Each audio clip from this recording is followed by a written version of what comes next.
Thanks for being here. Subscribe to Cheating Stories Best, so you don't miss new stories. Set up or cheating. Today's story with a similar plot. Enjoy it! I am not devoid of intelligence. Undoubtedly, many of you will object when you learn the situation I found myself in. I believed I possessed observance and insight, but evidently, I was mistaken. If that were the case, everything would have started differently. I realized Carol's capricious nature and her readiness to do anything to satisfy her desires. That's exactly how she behaved when we met. Her determination was almost admirable. She pursued her goal with unwavering diligence, and although it flattered me, I acknowledged her attractiveness, intelligence, and broad interests. She had a magnificent figure that immediately drew attention, and then her other qualities became apparent. I may be exaggerating a bit. I remember only 3 evenings that stood out from the rest. Carol noticed how the trips affected me. Sometimes she would put chocolate or a note in my suitcase to cheer me up and remind me that she missed me too. Once she promised a surprise, and I thought of her while dining alone in the hotel restaurant. I heard a female voice from the left. Simon, Gnome. I turned around to see an attractive brunette, 5 feet 4 inches, early 30s, with a wedding ring on her left ring finger. Stupid, isn't it? This glance to check is almost involuntary. Sorry, I can't remember the face. Do I know you? No, you don't. My name is Annie Carson. My old friend Carol Gnome invited me to dinner with you today. She had a different name when we were friends in college, but I heard that she has since married a handsome guy. Do you mind if I join you? Of course not. I was stunned. Carol said you spend a lot of time alone, and she wanted some company for once. Wow, she's great. Yes, you are lucky. Marvelous. I think this is the most incredible gift I have ever received. You don't even know half of it. She harassed me until I changed my schedule to meet you here. Carol can't take no for an answer. It took her 5 phone calls. It's nice to feel her care. This is true. You know, you have a nice smile, Simon. Don't forget to tell Carol this. I'll have to thank her properly when I get home. She mentioned it. She said she'll be waiting for you in her little black nightie when you get home. An attractive man approached our table. Men don't interest me, but I know how to evaluate them, Simon. This is my husband, Richard. I stood up, and we shook hands. You seem surprised, Simon, she said. Did you really think that your wife was going to set you up with a beautiful seductress while you were alone and far from home? She giggled. Richard is here with us. You didn't have any indecent thoughts, did you? Of course not, I muttered. You are very emotional, Simon, Carol said. I spent one of my best evenings on the road just having dinner with Annie and Richard. It wasn't just that I was dining with nice company. Carol was caring enough to make everything happen. When I returned home, I thanked her profusely. On another trip, a memorable incident occurred. I had just finished swing dancing with a woman in her 40s whose husband was more interested in drinking than dancing. They were both grateful that I danced with her, although for completely different reasons. It's so nice to dance with an attractive young man, she told me. I'm not that young, and you're not old at all. You look like you just graduated from college. That makes me think you may have had too much to drink, she laughed. I'm 35. College was quite a long time ago, she looked back at her sleeping husband. If I were a few years younger and Fred weren't here, I would show you an unforgettable night. I'm married, and I won't forget about it, I said. She let out a long, contented sigh. Your wife is a happy woman. I just want to go home, but you helped make my absence more bearable. Thank you for dancing with me. Maybe Fred feels some of his wife's absence. I wish I could, she said reluctantly, returning to him. I returned to my glass. I'm not as good looking as she said. The only thing that's notable about me is that I have a pretty good physique. I looked up from my glass and saw a bright red-haired girl carrying a glass and purposefully moving in my direction. Some lucky person will receive some very nice attention, I thought. It turned out to be me. Hi, I am Sandy, she extended her hand to me. You are good at dancing. Do you mind if I sit down and talk for a while?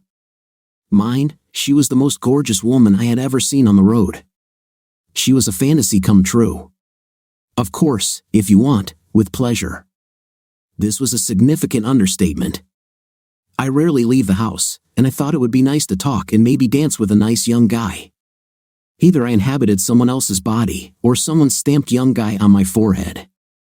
She was no more than 25 years old and could have had any guy. Why did she come to me? Well, you're lucky. I can dance and talk, sometimes at the same time, and a sense of humor too. Just the kind of guy I'd like to spend some time with. Having said this, she touched my hand for a moment. I didn't know what to answer. There were younger, prettier guys there. How did she focus on me?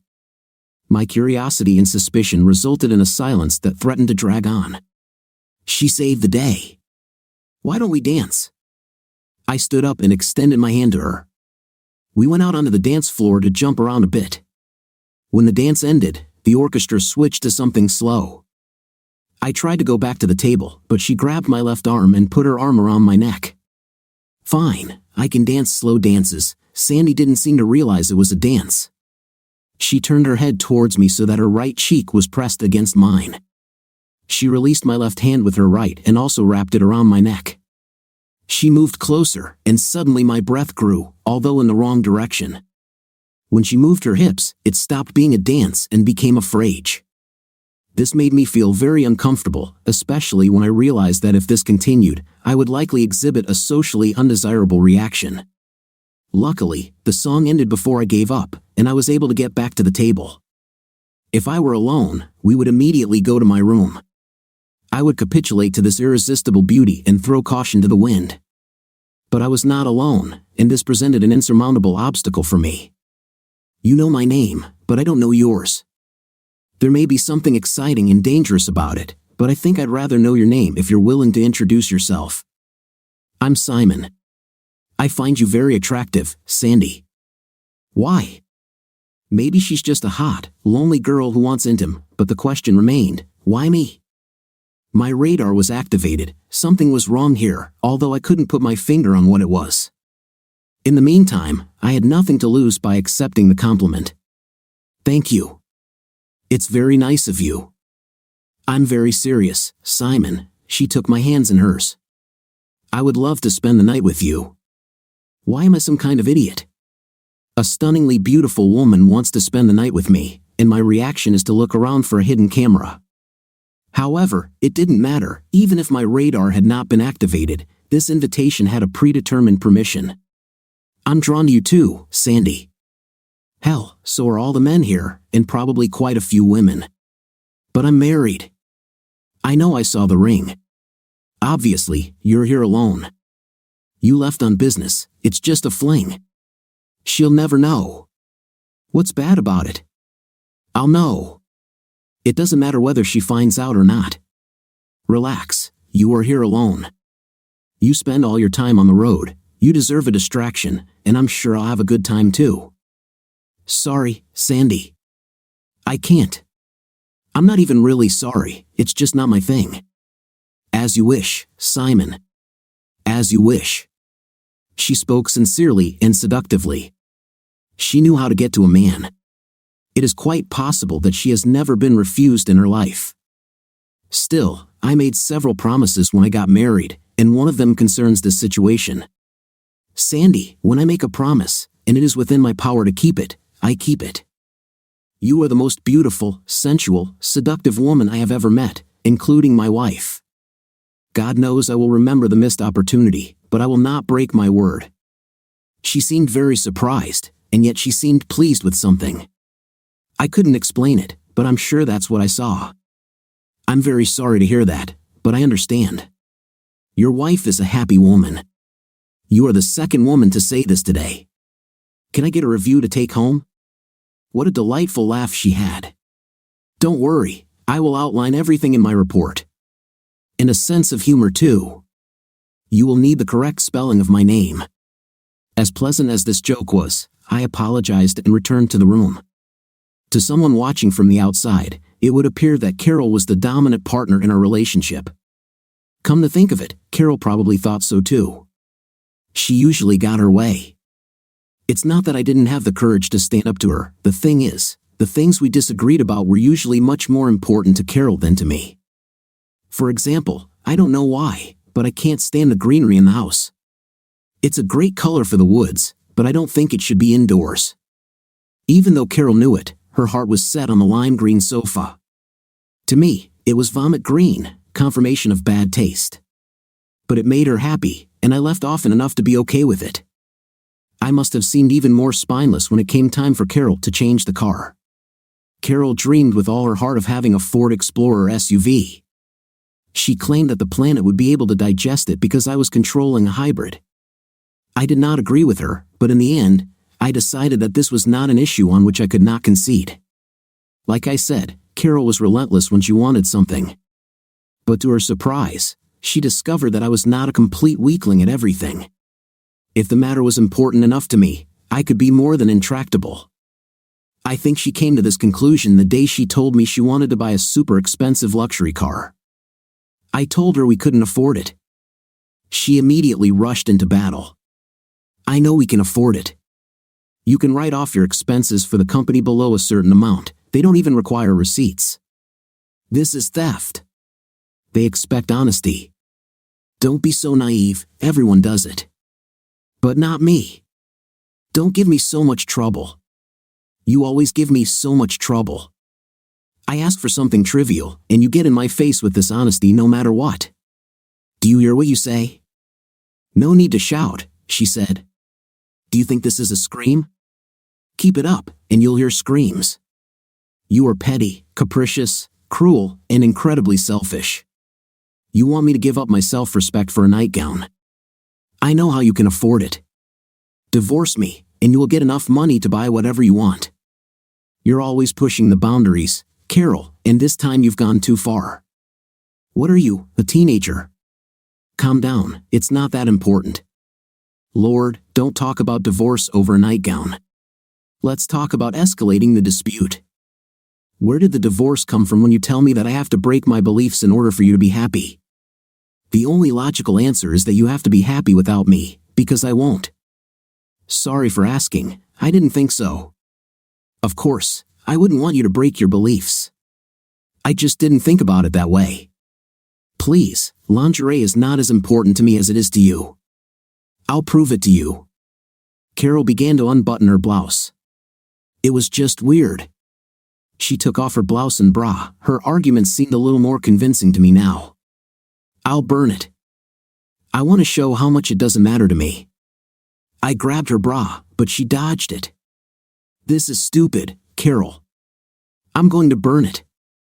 I ran after her, and she ran across the bed to escape. I realized that I am no longer angry. I managed to grab her, and she started laughing. It was infectious. We buried the hatchet. Then I remembered this argument. I couldn't believe how far she was willing to go to get what she wanted. I believed that this was a fight which she had decided she could not win, and it would be better for her future claims if she retreated as quickly and completely as she could. Maybe I'm just a suspicious guy. Of course, I myself was surprised by this argument. She was right about the escalation. I jumped from persuasion to threats of divorce. Was it all disproportionate? More likely, am I serious? I don't know. My reaction was intuitive and not logical. She didn't think she could always win an argument just by taking her clothes off. Such disputes happen infrequently and were unimportant compared to the good times we had with Carol. We took advantage of the weekend by spending as much time together as possible. By no means was this a naked stay-at-home weekend. I didn't marry her to be an intimate toy. I appreciated her friendship, intelligence, and generosity, except when she tried to get something out of me. The movies, museums, games, and dinners I had to spend alone out of town were made up for with her on weekends. And on those rare days when I was working on site or was free due to a lack of assignment, I thought we were happy. I may even have been right about this despite subsequent events that cast doubt on this belief. One day on the weekend, lying naked and sweaty, she surprised me. Some girls at work told me that their husbands dream of seeing them with another man. What about your fantasies? Is this what their husbands really dreamed of? Some even more than they imagined, really. I do not understand this. Why not just stay alone if you want to be with others? They say they are excited to see their wives having so much fun. Wouldn't you like to see your sweetheart in ecstasy? I chuckled and lifted the blanket. Does this idea seem to interest me? Maybe you don't want to just watch. Maybe you'd like to join? Are you asking for permission? Maybe ask your next husband. The current one has no interest. If I wanted us to have intimacy with someone, we would be alone. God knows I've had a lot of opportunities along the way, but that's not something I'll ever do. You just don't know when to stop, do you? Oh, calm down, I'm just kidding.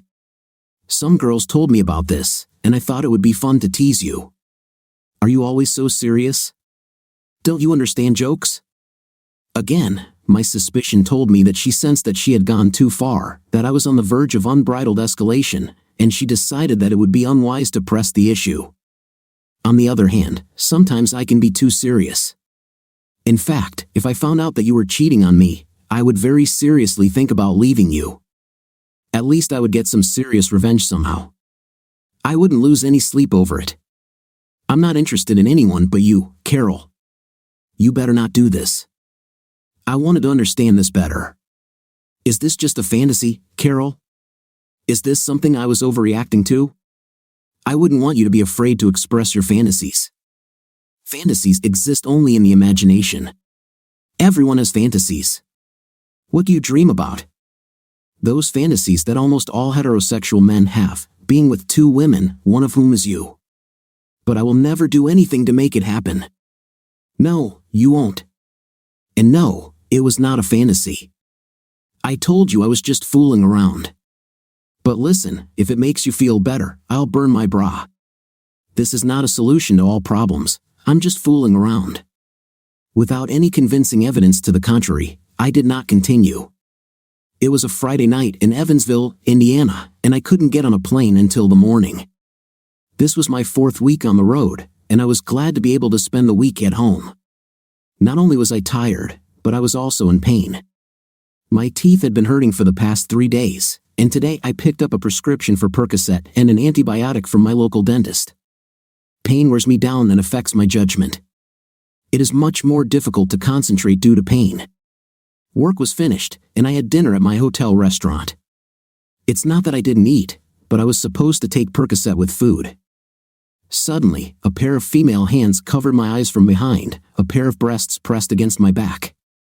I felt her soft hair touch my neck as she spoke softly into my ear. Imagine that we met here, strangers. I immediately recognized this voice.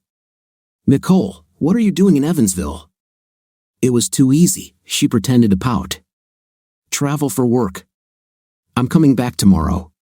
What about you? Me too. I've been working here for about 4 weeks now. You know how often I get sent away. She knew because she was my wife's best friend. Does Carol know you're here? Did she send you? I don't think she even knows I'm out of town. Have you eaten yet? Would you like to join me? I don't know.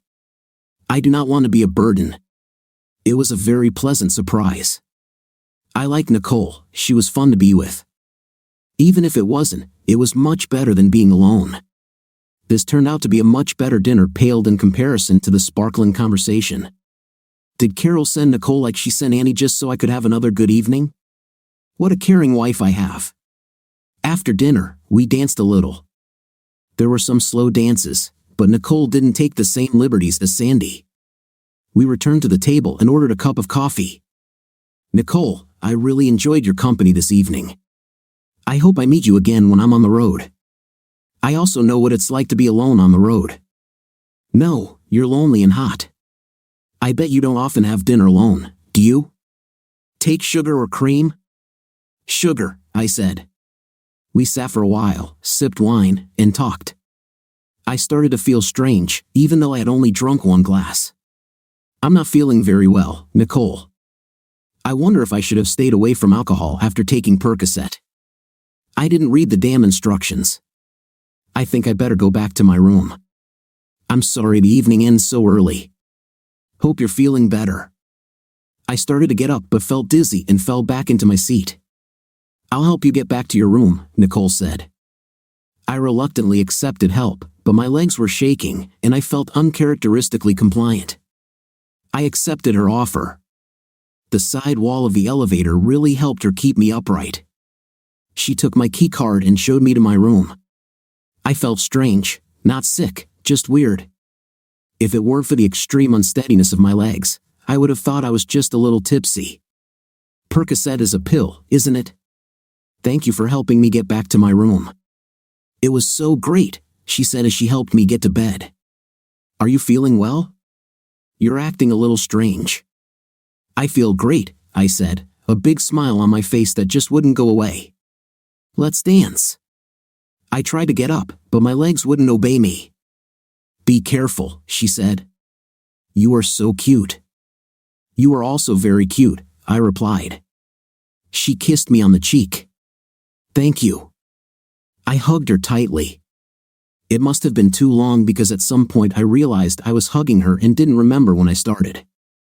I think I better put you to bed. No, I can do it myself. I lifted my leg with my hands, fell off the bed, and started laughing for some reason that escapes me now. I found this hysterically funny.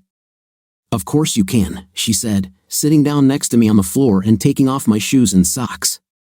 I was of little use. She took off my jacket with difficulty, stood up, and hung it on the chair. Then she came back and helped me back onto the bed. After unbuttoning my pants and lowering my fly, she pushed me onto my back and tried to take off my pants. I couldn't help it, I said. You're trying to seduce me. I also thought it was very funny and laughed until I lost my breath. I don't like the way you look. I'll stay for a while in case you need help. Cold? I just don't think I can leave you alone. I heard her walking around, and most of the lights went out. After some time, I felt her in the bed. She moved closer to me and covered us with a blanket. I will stay here with you and take care of you. Cold? I was in a surprisingly good mood. I usually can't stand it when I don't have complete control over a situation, but for some reason, it didn't bother me now. She pressed closer, and then I realized, hey, you don't have any clothes on. I don't want to crumple, it's a good idea. Just relax and rest. That's exactly what I did. I think I got some sleep. I woke up to Carol's kisses. I thought she wasn't there, but I must have been confused. Sometimes the days are confusing. Carol was especially passionate today. I think separation makes the heart grow fonder. My God, I don't remember the last time I felt such a need. She grabbed my buttocks and pulled me towards her. I felt everything, I smelled everything, I heard everything. Never before have my feelings been so acute. Carol, this is amazing. I've never felt so close to you. I'm not Carol. I'm Nicole. What am I doing? How did it happen? This was wrong. It's okay, Simon. Everything is fine. Everything was okay. I moved forward and was enveloped in a warm, sensual, and luxurious body. Carol? Nicole? I was tired of this pace. Faster. It was more than a proposal. Faster. I can't. Okay, let's try it your way. As far as I could tell, my method worked quite well. It was tiring. I was asleep. It was morning, sunlight streamed into the room. I stretched, I opened my eyes, and looked at Carol, Nicole, who was downstairs. What the hell are you doing? What are you doing here? It's okay, Simon. Everything is not okay. I pulled the sheet over my lower body. My blood pressure jumped, my skin flared up. Everything is fine. You seduced me, and I stayed the night. Did I seduce you? I was wonderful. I'm really sorry. I don't know what came over me. Please forgive me. I never intended to do this. I don't want to say there's anything wrong with you, but I love Carol. Oh God, what have I done? Do not apologize. You couldn't seduce me if I didn't want you to. I'm not upset at all. I feel great. Deep sadness and shame overwhelmed me. I spoke with such conviction, almost arrogance, about the impossibility of ever doing it, and I did it. It didn't matter that I failed Carol, but what was worse was that I failed myself. I was not the person I thought I was, and it devastated me. I'm just another like all the other. Nicole tried to console me, but she lacked conviction. She seemed more pleased than sympathetic. What should I do? Have I really lost Carol? Did I really cost her Nicole's friendship? For now, I have decided to focus on returning home. She sat on the bed naked, pleading, so we'll repeat it. No, this shouldn't have happened. If I do this again, it will be even worse. I don't understand why I did this last night. The least I can do is stop doing wrong. Sorry. I'll just behave the right way. Nicole didn't answer, but her behavior changed. She was very positive and accepted the situation, but now, for some reason, she seemed sad. I think I can live with the guilt myself, but if Carol finds out, it will hurt her even more. You are her best friend. What do you think? I do not know what to tell you. I'm sure you guys will figure it out eventually. She seemed to want to say something else but held back. There was pain in her eyes, perhaps regret. Are you okay? I moved to give her a reassuring hug, but the sheet fell and I realized we were both naked. What can I do to fix everything? She smiled, leaned over, and squeezed my hand. Everything is fine with me. You don't have to do anything. Nicole and I spoke just long enough to discuss the details of the trip to the airport. Fortunately, we did not sit together on the plane. I had the whole flight to decide whether I would tell Carol or not. Since there was no good choice, I did not come to any decision. From the airport, I took a taxi home. Until I decide, I'll have to act like everything is fine. Carol greeted me enthusiastically. Let's unpack your things, put them away, and then I want to get you cleaned up, cutie. As we unpacked, the choice was made for me. I heard her scream, "What the hell is this?" I turned around. She was holding blue lace bikini panties in her hands. I blushed. Who is this? Where? I didn't answer right away. Don't try to make up some story. You got it, buddy. No story, no excuses. I can't even explain it. I myself don't understand what happened. Who is she, Nicole? Did you have intim with my best friend? You make me sick. Get out. Stay in the guest room. I don't even know if I can talk to you again. Get out. Everything went better than I expected. I was still married, at least for now. On Monday, I went to the doctor for a checkup.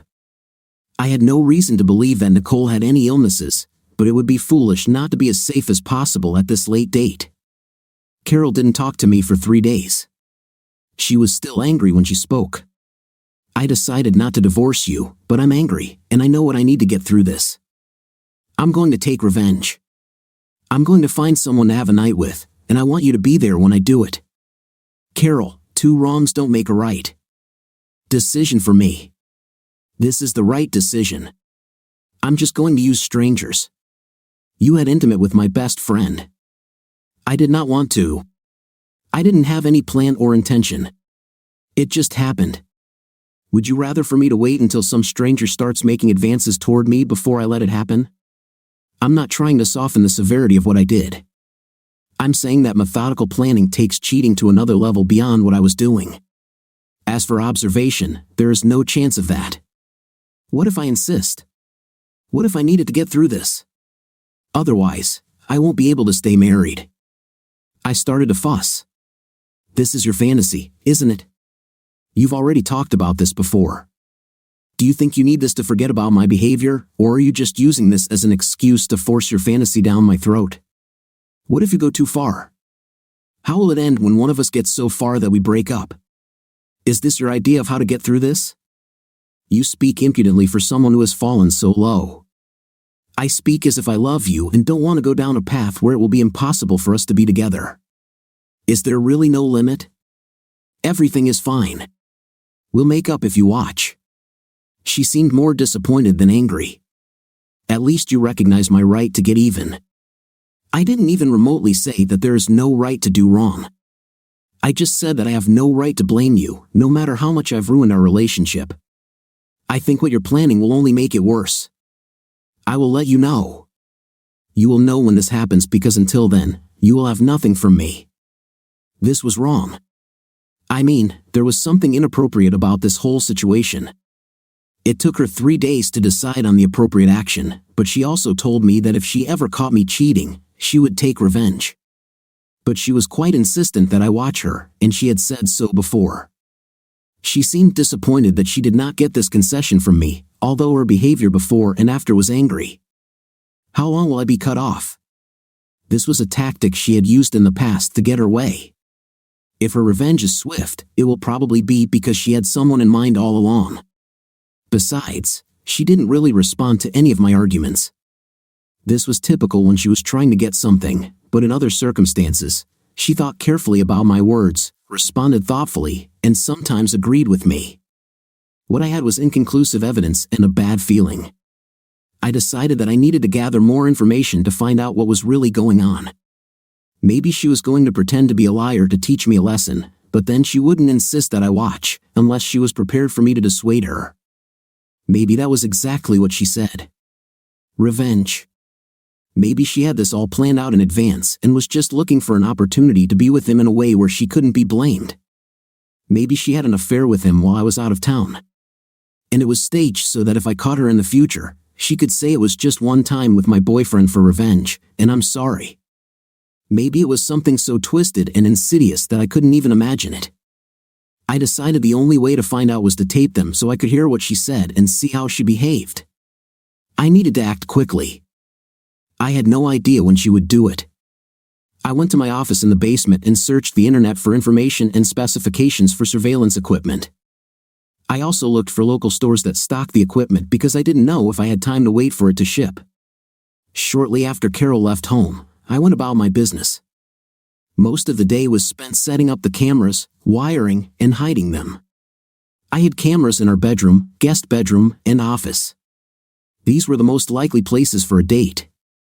I guess I could have installed cameras in the living room and rec room, but I was trying to figure out what was happening, not creating a spy network. Perhaps I focused on this to distract myself from the guilt and worry about the damage done to our marriage. On Friday afternoon, Carol called me at the office and told me not to worry about being home for dinner. She said that I should spend the night somewhere else and that she would call me when it was safe to return home. I didn't have to do anything, the programs were already connected to my network, and the recording would be motion activated.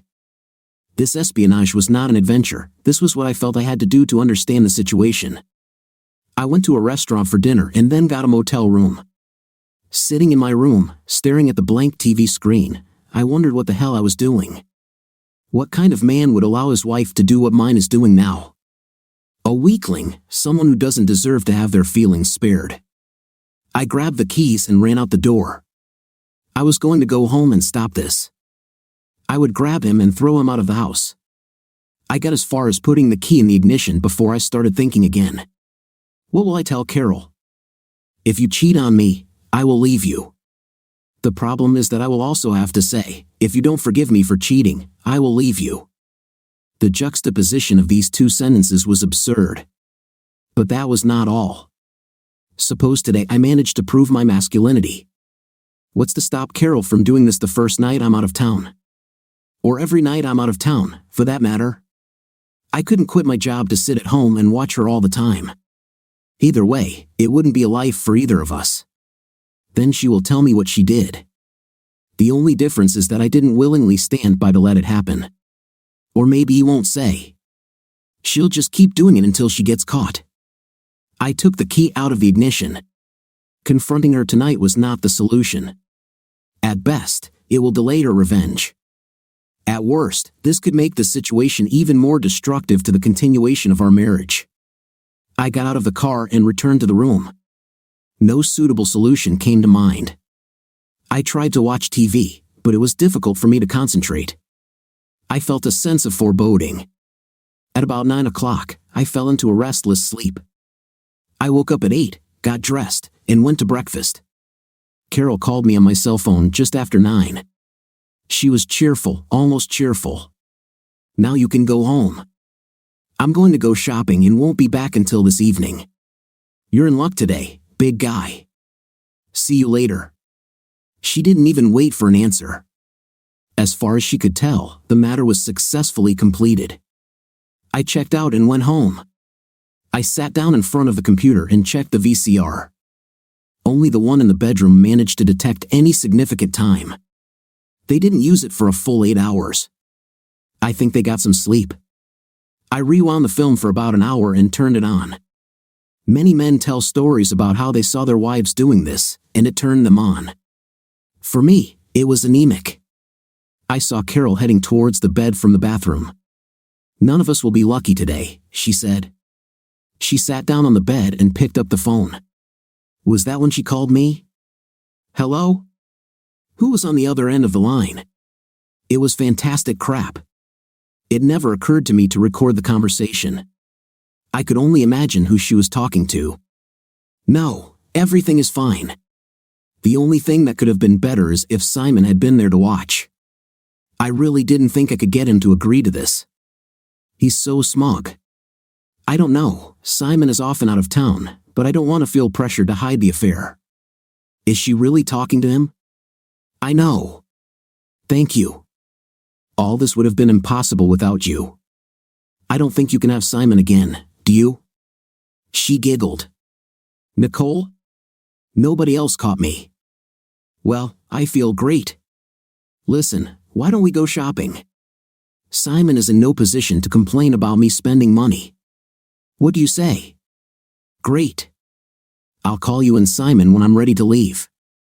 Carol hung up and headed to the bathroom.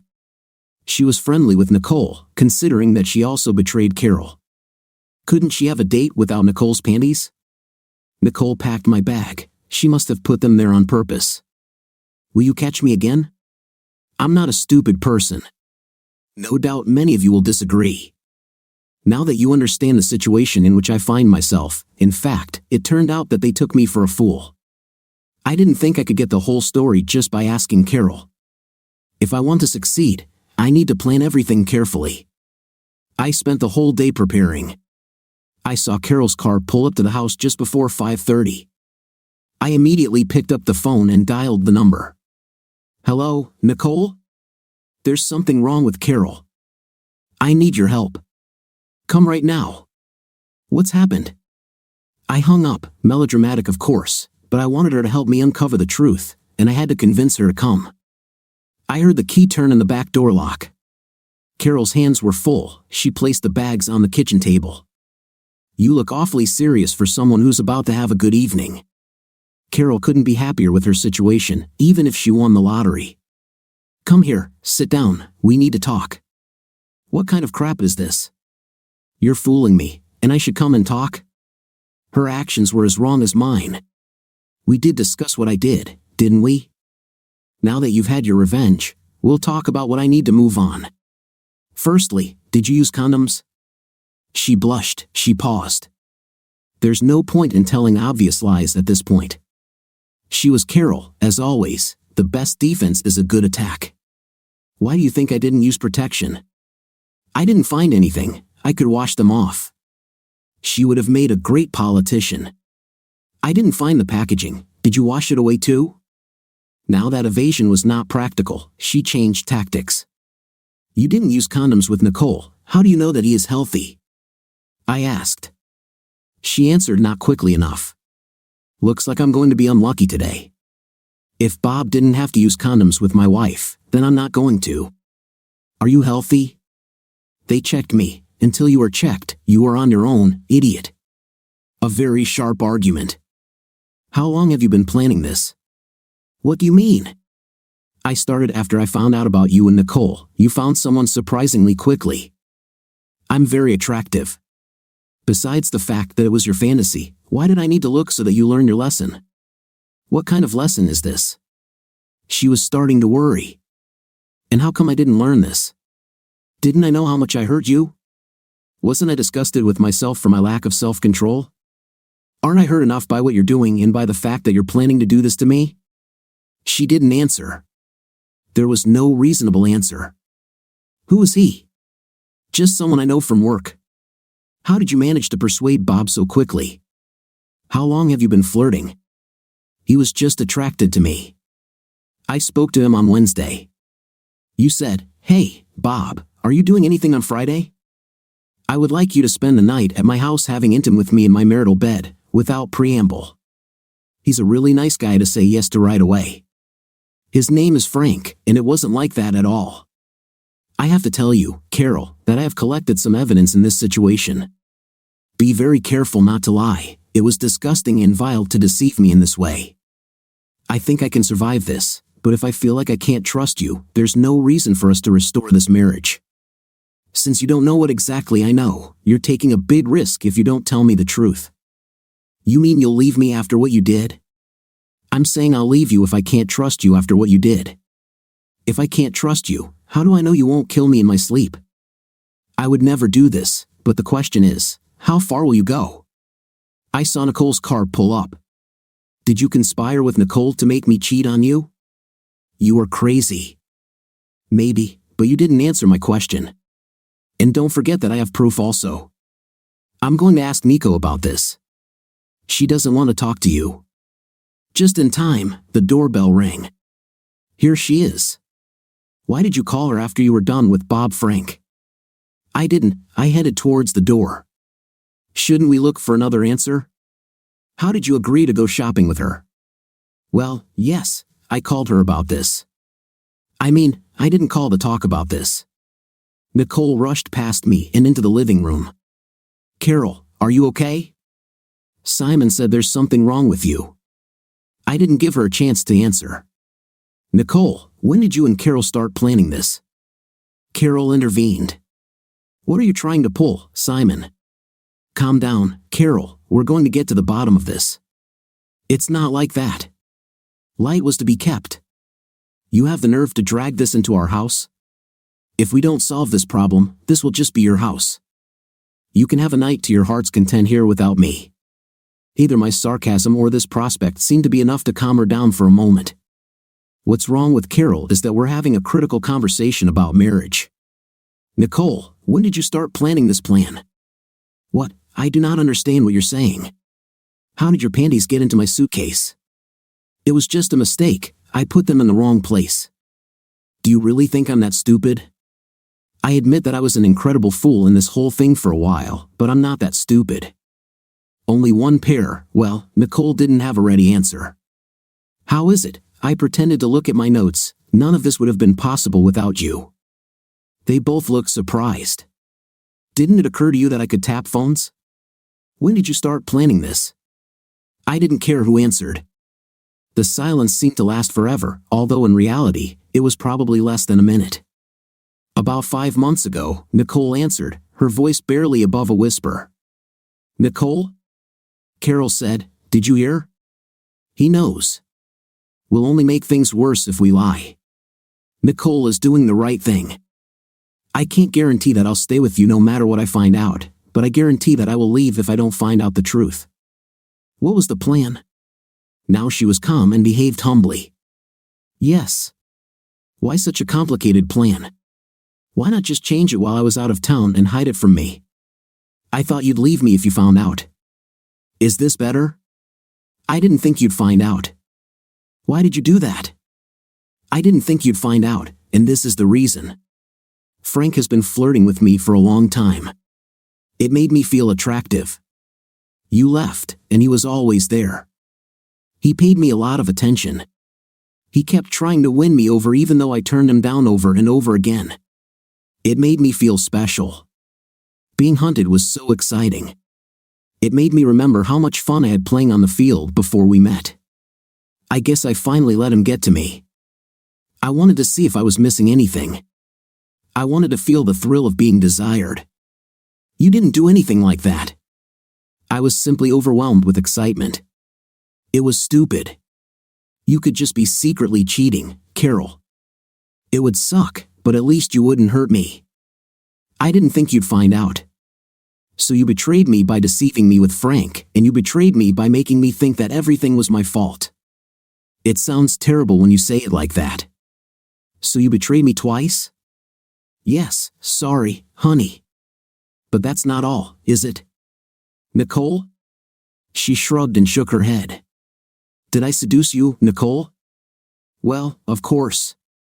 Don't you remember? She said this with sincere conviction. No, that's why I'm asking. I only drank one drink, but in the end, I felt very bad. I remember bits of the evening, but not much. Did you do something to me?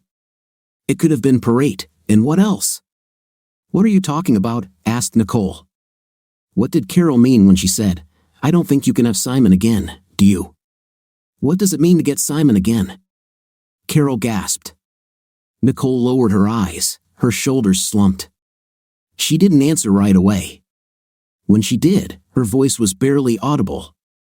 GHB. I only gave you half the dose so it wouldn't hurt you. For what? Carol knew from this woman's report that you couldn't be seduced. Carol hired an agency that checks whether spouses are faithful. That redhead would have slept with you, and Carol would have gotten her vindication. But you didn't. So Carol knew she would have to decide differently. Whose idea was GHB? They looked at each other. Carol was silent but blushed. Carol managed to get something. Simon, I want you to know how sorry I am. I started to regret it the next morning when you didn't touch me. You were more upset about what you thought was your mistake than what Carol would do to you. I felt like crap and didn't want you to know what I did, so I just played along. Please forgive me. I'm really sorry. Looking back, I don't see anything good in it. I don't know what I was thinking. This is not even remotely an apology. I'm really sorry. I didn't want you to find out. So this is what you regret? No, that's not what I meant. If you don't find out, it won't hurt you. I didn't mean to hurt you. I just let myself get carried away. I'm so sorry, Simon. I promise this will never happen again. I will never give you a reason to doubt me. Do you understand what you did? You helped rape me and made me believe it was all my fault. I don't even know what the worst thing about all of this is. I can probably forget that you decided and planned to use Frank. Everyone makes mistakes, even big ones. But that wasn't enough for you. Do you even understand what you've done? You made me become an adulterer. For me, this may be even worse than the fact of rape. This time you pushed your ideas over the edge. Don't leave me, Simon. I will do everything to make amends. I love you more than anything in the world.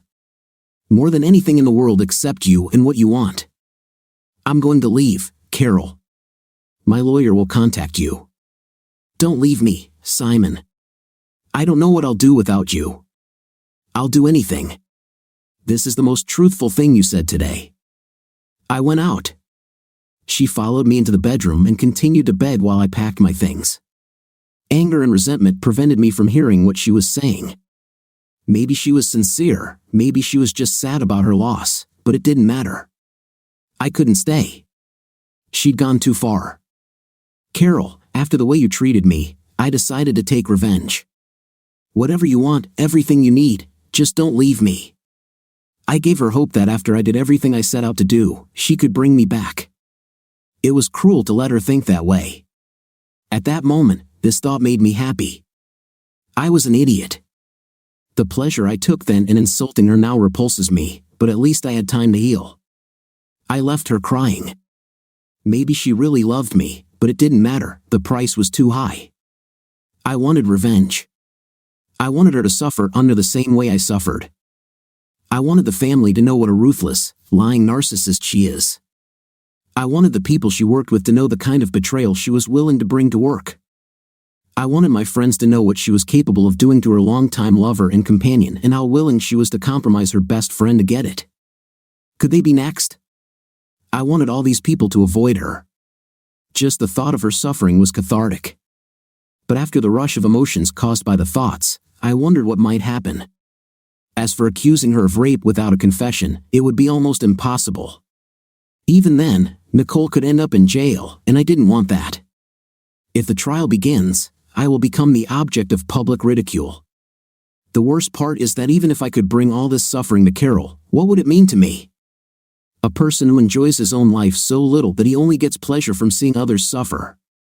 If I took action to make her suffer, I might lose more respect for myself as a man than I would gain from her suffering. I had unfinished business. I watched the tape in the living room. "Come in, Frank." "Oh, baby, I'm so glad you finally decided to do this." "Well, of course, you were persistent." "You're flattering the girl." I didn't need to see anything anymore. At least she told the truth here. That slimy stalked my wife until he succeeded. This did not mitigate her disgusting behavior, but it deserved some retribution. I called Carol's office and asked to see Frank. Luckily, there was only one Frank. "Frank, this is Simon Nome. I just came from the health department and was told that I was required by law to warn any bed partners of Carol or that I had contracted chlamydia from her. You better get checked, man." He spluttered, swore, and called her a damn. Of course, he'll know he's okay, but I'm not done with him yet. A week later, I was waiting in the parking lot when he went to get his car. I walked right up to him and lunged at him as he approached the car, slamming him onto the hood. "Hello, Frank. It's Simon Nome again." I pressed down on it, holding my breath. "You idiot.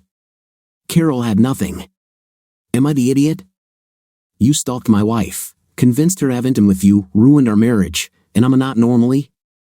I continued to press him either because he found it difficult to breathe, let alone speak, or because he had nothing to say. He remained silent. "You're lucky this time, Frank. You didn't catch anything and you're alive. Your next husband may decide to beat you to a pulp or kill you. I probably won't kill you, although I haven't decided that for sure. See you, Frank. Or not. I think I've succeeded in sounding threatening. I hoped you would be worried for a while longer, but it didn't matter. I told the truth. The next guy could just kill him without a second thought. I felt better. Such revenge did not diminish me. I forgave Nicole, she showed real remorse. We even became friends. Carol kept calling, but 2 months passed before I answered her call. "Carol, I'm actually not very interested in talking to you. I just wanted to tell you that I have decided to forgive you. I can't say whether you deserve it or not, but you can take me off your conscience. Does this mean that we have a chance to be together again? I forgive you, Carol, but I don't think I can forget. I can't imagine that I'll ever be able to trust you. I will never give you a reason to doubt me again. What happened is enough. Please, I cannot do it. Goodbye." I hung up without waiting for an answer. I spoke without any malice. I just didn't want to risk my peace of mind. I spent a significant part of my life with her, and most of it was very good. I sincerely hoped that she would be happy, but I was not interested in that. If I never hear anything about her life again, I'll be fine. I spoke to Carol again. She called from a new number. "Hello, Simon. Carol, we have nothing to talk about. Just give me a minute and listen, that's all I want. I thought a lot about my behavior, especially after you said you forgave me. I could never find the words to adequately describe how badly I behaved. Not only was I willing to risk our relationship over something useless, I was willing to rub your nose in it. I have no idea how I could have done this, and I'm really sorry. I'm not asking you to take me back. They wouldn't take me back after I got in. What I did would be a shame if I did it to a stranger. That I could do this to someone I love, and even worse to someone who loved me, fills me with disgust. I know this doesn't excuse my behavior, but I needed to give you a sincere apology. I know how empty and useless my apologies were at that time. I understand now. I hope this is of some value to you." After about 10 to 15 seconds, I came to the conclusion that she was finished. Not only did she say the right things, but she seemed sincere. I didn't realize it until now, but I guess I needed to hear them. "Thank you, Carol." We both had nothing to say and ended the conversation. Sometime later, Nicole told me, without meaning to, that Carol was unhappy. She rarely goes out, they don't even date anymore. It's a shame, of course, but that's not my problem.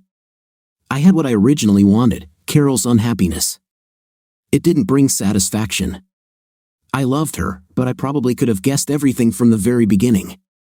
The totality of all her virtues and qualities distracted me from a character flaw that was serious enough to allow her to abandon marriage for the sake of fantasy. I no longer date stubborn women like her. I'm looking for a woman with a kind heart. I also changed my profession. Now I stay at home almost all the time. I hope someday there will be someone to stay home with. What do you think of our story today? It seems to me that the wife and her friend did the most despicable thing possible. Getting her husband drunk and setting him up to change himself is very low. What's your opinion? Write in the comments. See you in the next videos.